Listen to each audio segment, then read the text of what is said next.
Good evening, everyone. This is Michael DeSilvas from Washington, North Carolina. I want to talk a bit about Celebrate Recovery. We are basically on uh, our last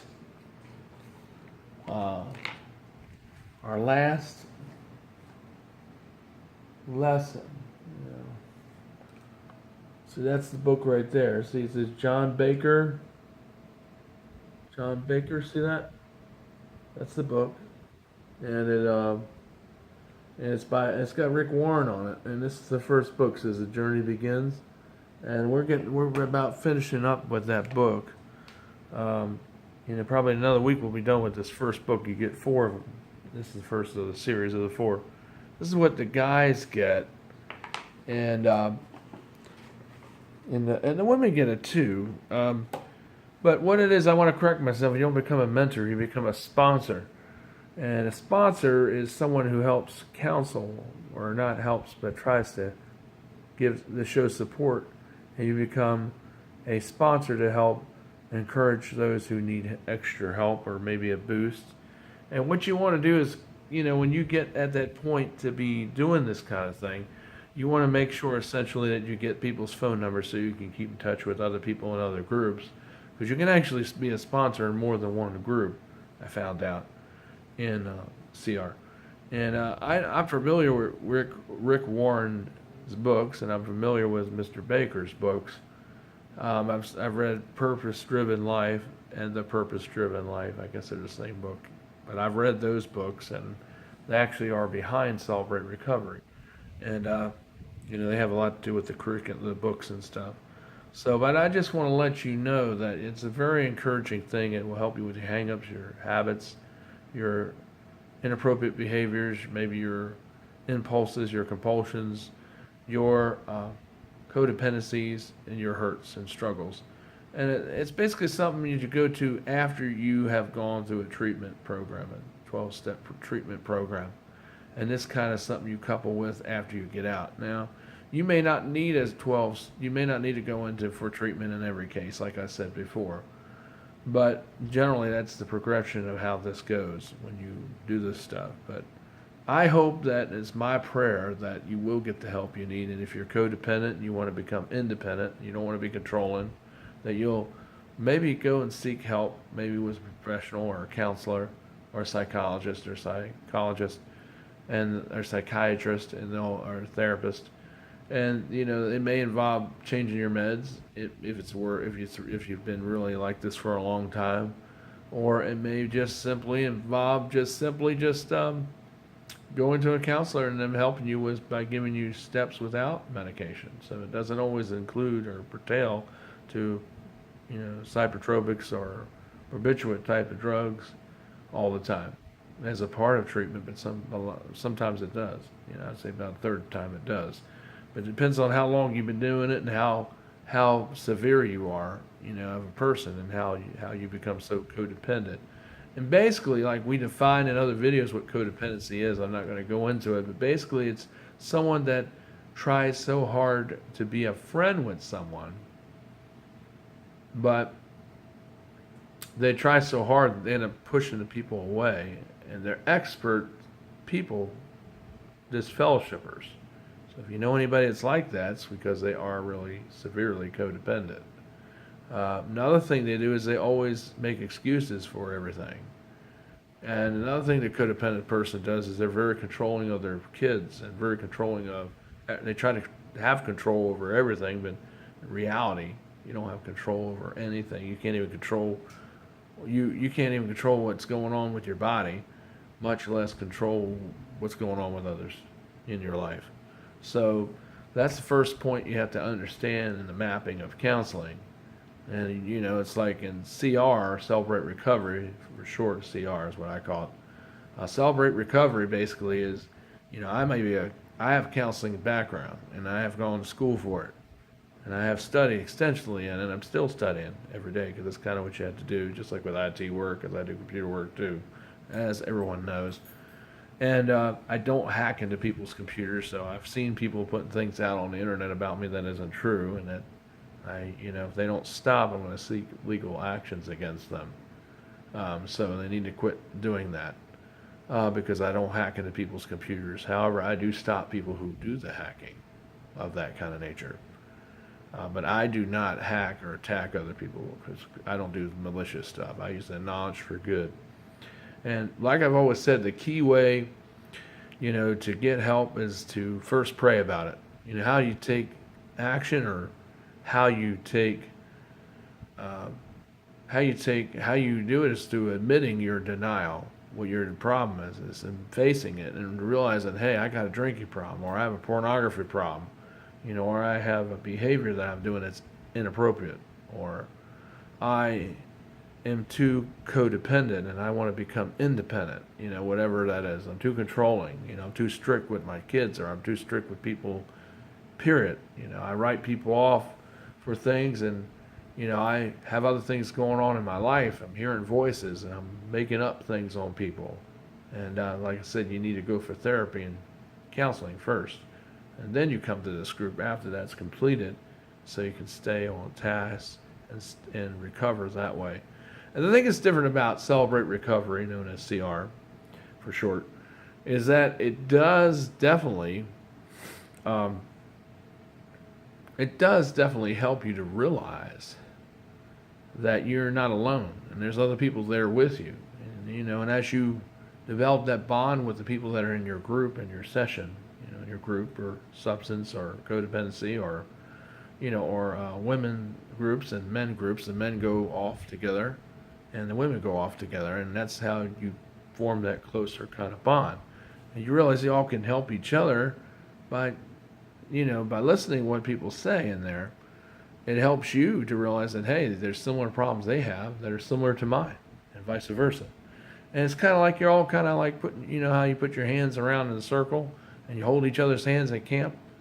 Well, it's kind of like what happens, but you don't really literally do that in this group. But kind of when you're bonding and getting close to people and making new friends, and you're all helping each other, really you may not even be aware that you're doing this kind of thing, but essentially you are. And that is remarkable, and that's what the group really emphasizes on. And they talk about Jesus, not to be too Jesus-y. No, they talk about Jesus because that's the foundation of part of your recovery process, is to talk about Jesus in that kind of setting, and to apply that in your life. I don't know. You may have phobia issues. I mean, you can go to a group like this too, to help you overcome phobia issues. Maybe you're afraid of something. Maybe you don't like a lot of noise. I don't know. Maybe you don't like being around a lot of people. But the fear in counseling is they always tell you to expose you to that fear, essentially, and that's what helps you to overcome it. Like if you don't like being around snakes, or you don't like being around a lot of people, well, you need to go to places where a lot of people are, even though you can't stand it. And then when you're there, you need to cope by talk about it. See, I'm giving you counseling here, but you need to talk through it to calm yourself down and say, hey, look, I'm in here in this big church or this big store or mall, and it's real noisy and there are a lot of people, and it makes me nervous because some people are scared of that. I know some people might laugh at that, but there are some people that are really scared of that. Or maybe they get emotional sickness when they get in a car, or maybe they get nervous because of driving stress. So what you have to do is just talk yourself down out of it. And you pray about it and have God and ask God to help you with it in Jesus' name, because he will. Because that's how powerful God essentially is. Because he is really like that. And he will help you overcome it. And you don't always need medicine for that. But if you have it real bad and you're not able to do that, then that's when you really need medication. But if you're able to talk yourself out of it and calm yourself down, then you don't need medication as a part of your therapy and treatment. So I'm giving you free counseling. This is what they would charge you about $130 for an hour. So, that's, like I said, this is beneficial stuff that can help many of you out here that may be going through all kinds of things. Maybe hurts, habits, hang-ups, maybe addictions of various kinds, pornography, alcohol, drugs, you name it. Other substance abuse, maybe narcotics, heroin, crack, methamphetamines. The list goes on. But all these things, barbiturates, um, opioids, popioids, those are drugs, anxiety drugs, depression drugs, pills, people find the trash, they take it. It's an epidemic all around the world, not just here in the United States. But I'm giving you real information. Detectives listen to me on this channel. The police listen to me in Hanover. I know they do. The judge does. The judge I had, David, he listens. And I'm glad he does.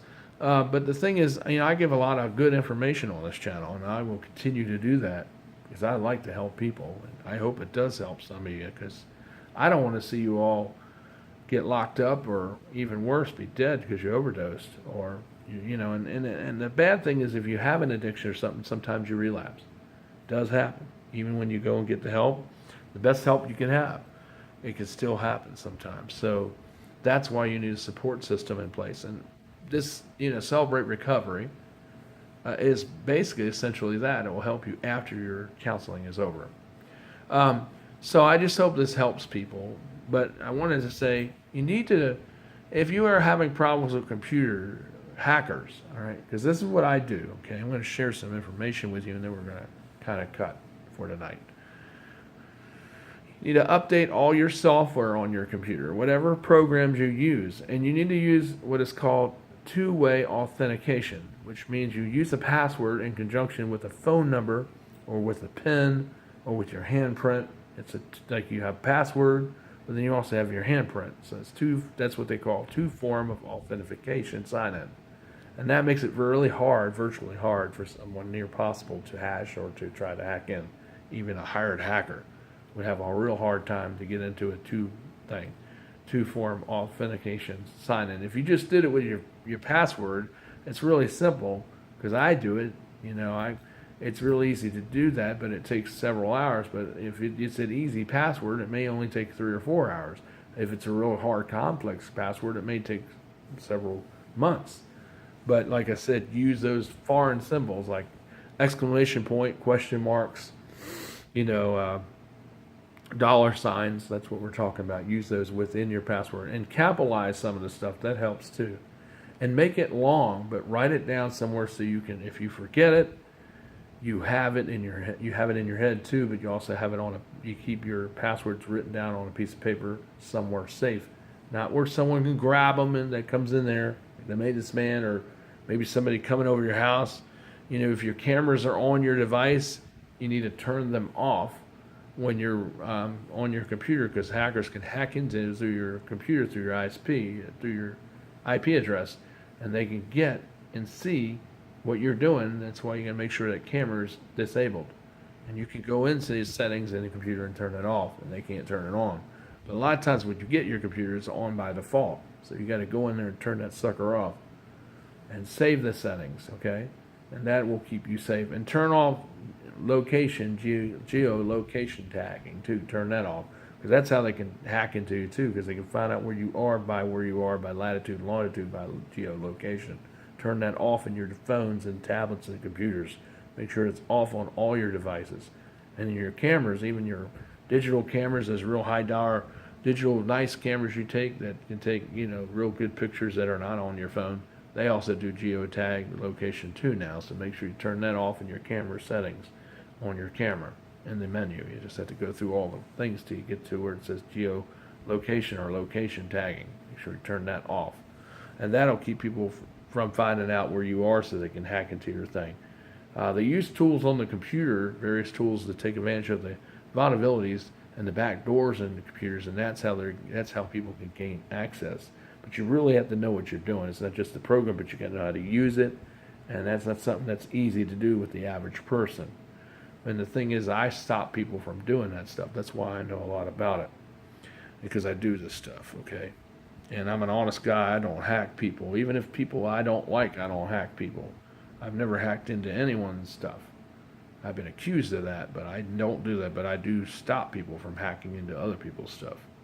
So I'm like a good guy, really, is what I've been all along, even though other people have said otherwise on the internet. And I don't appreciate that, because the stuff they said was totally a lie and fabricated. It wasn't even true. And it's probably the same ladies over there where I used to live saying this stuff. Probably they're telling their friends, their computer buddies or whatever. It's just more of the same lie, peanut gallery kind of lie stuff that keeps circulating, circumventing them all around. But, update your spyware, update your virusware, your malware. Make sure all this stuff's updated with the latest definitions, and also patches, because that's the key thing to keep you safe, too, because that'll keep you safe. That'll make it harder for them to hack into your computer. And make sure that you don't have friends over there watching you when you sign in, because if they're, sometimes people can see what you're doing and they'll act like they're not watching, but they're watching you sign in, and that may be how they got your passwords and how they're able to hack in, because they're just signing on and acting like they're you on their devices. And that's how they're hacking in. They're not really hacking at all by a backdoor, but they're actually utilizing your passwords because they watched you do it. And if you just use passwords without a double authentication, then that's going to make it real easy for it to be hacked. If someone watches you, they just type your password in, they have your email address or your phone number, or whatever you use, and that's all they need. But if you use double authentication, that makes it really, really hard to do that, because you got to have two of those things. And if they don't have it, then it's not going to allow them to go in there, and they're not going to be able to hack into a back door either. So anyway, I just wanted to let you know a few things. This is Michael DeSilvas. DeSilvas is Media Services in North Carolina, and I still work with people in Virginia too as well. And I want to say hi to Hanover County Police. I want to say hi to Washington Police, and I want to say hi, to everyone up north. And I hope everybody's doing good. Give my love to the Shields and the whole family. Wonderful people. I just hope that we can get together, and I hope all this lying that's been going around with the people over there where I used to live would stop. Sean and them would stop talking, and that's where a lot of this stuff kind of breeded and kind of manifested from. And that may be why her voice is not there, because she lied about it and she won't come clean, and now she knows the truth, and I think she knows it and she hasn't repented from it, because she's still acting that way, and that's why she don't have her voice. And that could be the reason why this is happening. I don't know. But like I said, you should have gone to the doctor, 6 months ago when this happened at the on-site, because it's your voice and you sing with it, Sean. You should go to a doctor and get them to help you as quick as possible, because you don't want to let something like that ever go. But you don't ever do that. You need to find a way to get to the doctor, and you should have insurance. I know it might cost money, $400, $500, $600 a month between the two of you, but I tell you what, it's worth having. So when something like this happens and you got to go to the doctor and maybe have some surgery or other things done that cost thousands and thousands of dollars, you wouldn't be in the debt that you were in if you just paid an insurance premium over every month. All the debt you're in, most of it is because of that. But if you had insurance, you wouldn't have that kind of debt. And I'm not getting on you, but I'm just saying the truth, because I know you all say you can't afford insurance, but I think if you had it, your debt would be a lot less than it is right now, because you wouldn't have to use a credit card to do it, because that's how you got there. Most of it is because of hospitalization for Sean and because of the kids and other things that have happened that caused that. But most of it is medical related. That's what that debt is. And I know you're having a hard time, and I've been praying for your finances and your financial situation. I just want to pray for my mother for traveling mercies, because she's traveling up north to see my Aunt Cindy, and help her to have a safe trip back, and pray for Stuart that he gets the help that he needs, and help him to overcome his addictions. And if it doesn't work out with my mom, which I hope it does, but if it doesn't, that he'll get the help and he'll become a godly man and really follow God and do it because he wants to get well, not doing it for my mother, but he wants to get well. And that's the whole reason why he's doing it, not for anyone else, but for him. And that's the other thing I wanted to say earlier back in counseling. You got to admit your denial. You have to face what you really did and really see it for what it really is in reality. And the third thing is and that's how you can overcome it, through admitting it and also realizing that you have this problem or addiction or behavior or codependency. And that the only way you're going to be able to face it and be able to get well is to realize that, hey, I need to stop lying. I need to stop making stuff up on people. I need to stop telling stories and spreading things all around throughout the community and throughout the town and, all around the place in Mechanicsville or Richmond or wherever you live. Because talking about people or saying, because some people will say, well, I don't like to gossip, I don't like conflict, but these people that say those things, a lot of times they're the ones that cause most of the conflict because they're the ones that are doing it. But they'll say they don't like the conflict because, codependent people don't like conflict, and they'll do things that go to the unhealthy streams in order to stop it.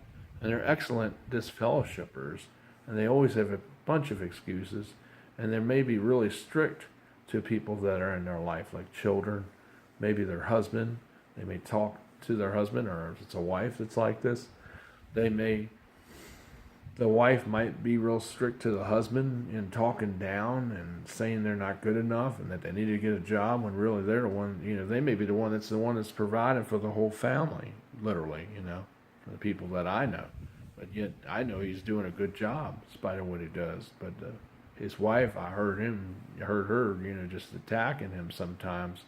But you got to, I just say, you just got to take that with a grain of salt and realize that, that your wife, if it is a wife or a husband, you just say, well, they're mentally ill and they're going to say things because they get anxious. And that's part of being paranoid. Anxious is coupled in with that, especially with anxiety and depression.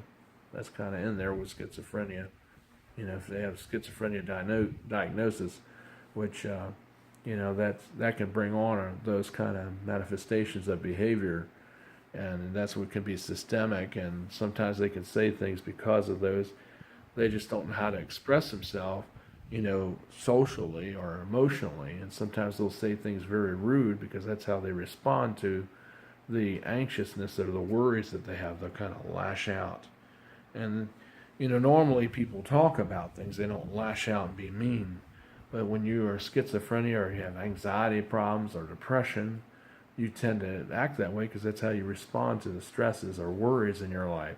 Like you don't think you have enough for the bills, but see, when you're mean to people, then people can't help you. And if you lie about people, they're not going to want to help you either, So you have to realize that, hey, I'd have told a lot of fibs on people, and I'm not always as innocent as I claim to or try to make myself look. Like, I'm not like I don't do anything when yet you're the one doing most of the stuff that happened. That's what caused a lot of the stuff to happen. Because of the stuff you said and the stuff you did. And then you'll go around acting like you're in an ivory tower, like you didn't do nothing, and that you're innocent, and that, and that's just not true, because you had something to do with it, because you're the one that did a lot of the stuff, saying the accusations and saying false stuff about the people that you said and hurt, and, going around spreading false rumors and information around about them and talk to a bunch of people about it.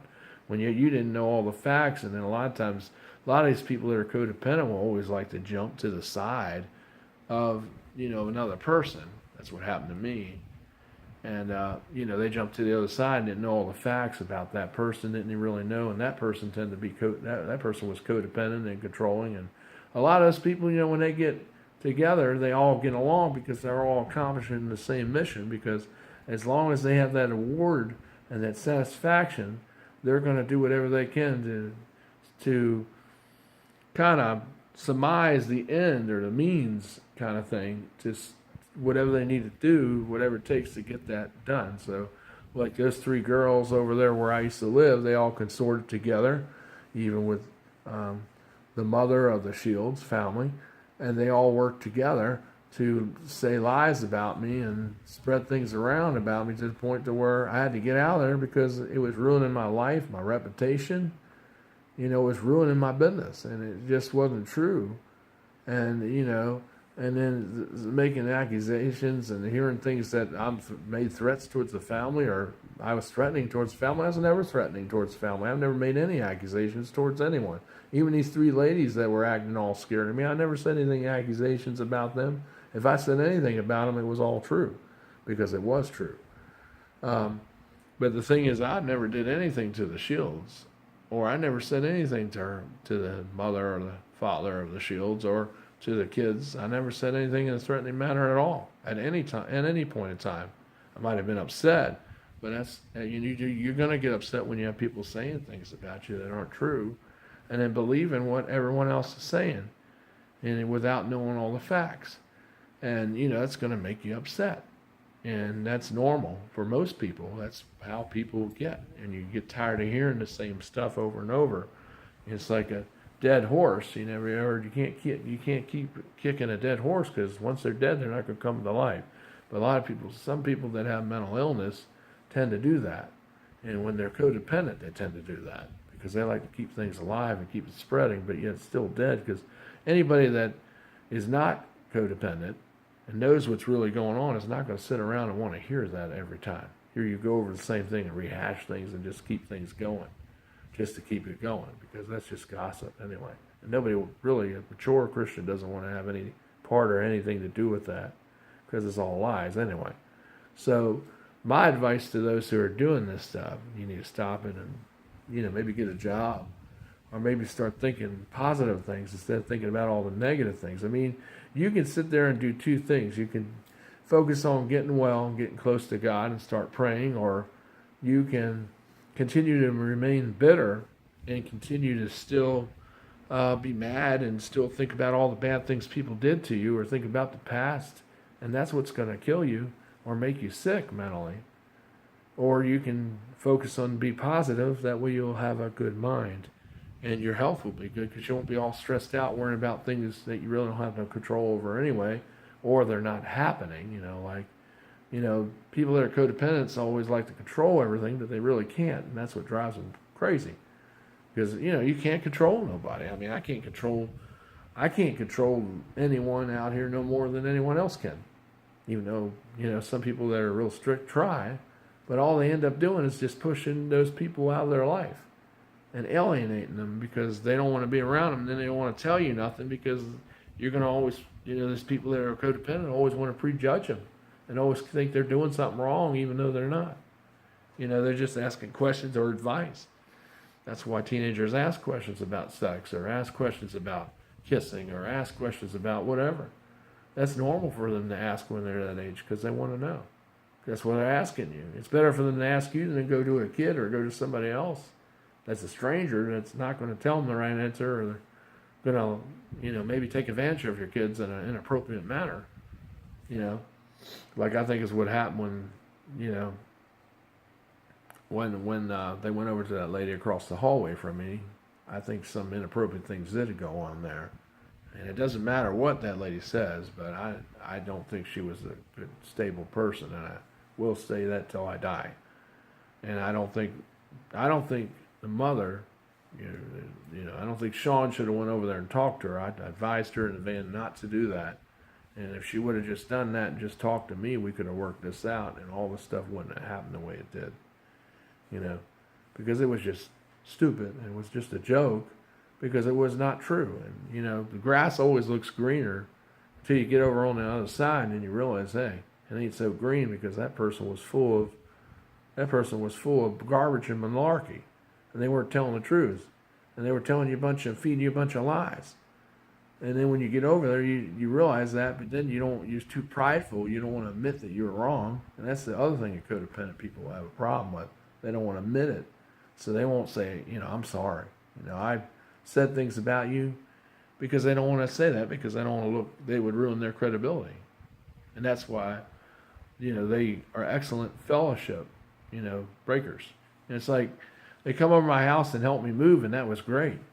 And we're hugging and kissing and, showing pictures and all that. It's like old times. But, it's like, I'm hearing that she's not going to allow me to see the kids still, and she's still acting that way. So it's like they would just move me. It's the way it looks, that they just moved me to get me over here to North Carolina, to get me out of the state of Virginia. And I didn't even do anything wrong to begin with in the first place, so I shouldn't have had to move at all. But I'm glad I'm here. I'm not unhappy, because God has really opened up a lot of doors. But I'm unhappy what happened there, because it was wrong, because it should not have happened, because there was no reason for that. And, like if you never opened your mouth, then none of this would have got to the point, and all those ladies wouldn't have got into it, because somebody opened their mouth and was telling them stuff. And I mean, that's how things work. I mean, people just don't put it together, because I wasn't talking to them, but somebody else was. And that's how all that stuff happened there over there at that complex because all those ladies got into it because they were all involved because someone was opening their mouth talking to everybody there. And that's how all that stuff got built up. But anyway, that's in the past. I forgive you for it, and I hope you learn your lesson not to run your mouth, because you can't run your mouth to people and trust people, because especially when they have a common interest and they don't really like a person, like those people don't like me, then they're all just going to lie and tell you what you want to hear, because that's basically what they did. So you would tell them more stuff and kind of egg it all and throw gas on the fire, but and just keep it going out of control. That's what happened there. And she took me to court. All those three ladies got together in a bungalow and took me to court twice, and they lied about me on the stand under oath. And to me, I could take them to court for slander, and I would win, because there was a bunch of everything they said there was all slanderous, and it wasn't even not a bit of truth to what they said. And I sat there and listened to it, and it was just a joke. It was stupid. It was a waste of my time. Though me having to leave the way I had to leave there was wrong, because that shouldn't even have happened, because I didn't do anything wrong. And I say that not to be in a whatever tower, it's the truth. And these people just harassed me and terrorized me. I didn't do no terrorizing to them, but it's just what happened. But I'm just so glad I'm down here, because I don't have to deal with that mess anymore. But I just hope we can work things out, Shields. I'm just talking about what happened in the past, because it did bother me, and I did hurt my heart, because I think you should have talked to me and never talked to those losers over there, because they were bad, unstable people, and they are very negative and very codependent too, and very controlling. And then, that's why this happened the way it did, because they all were in agreement. So anyway, this is Michael, and that's why this has happened. And you just got to stay away from toxic people. And if you don't want to be that way, like I heard you say, Sean, then you need to stop hanging around with people like that. Not let your daughter be a part of that either, or your boys, Jeremy, Stephen, or John either. You don't want to have them in that either. If you want your kids to be close to you, you don't want to cause problems by, instigating or being, or being like a RoboCop and making up things and being paranoid, and because that's just going to make them, not want to really share anything with you. It's going to cause them to want to back away from you, because they can't talk to you because you overreact. I mean, I've heard you in there talking to them, overreacting. They're just asking you questions, and you're already accusing them of doing stuff. I heard you doing that at times when I used to come over to your house.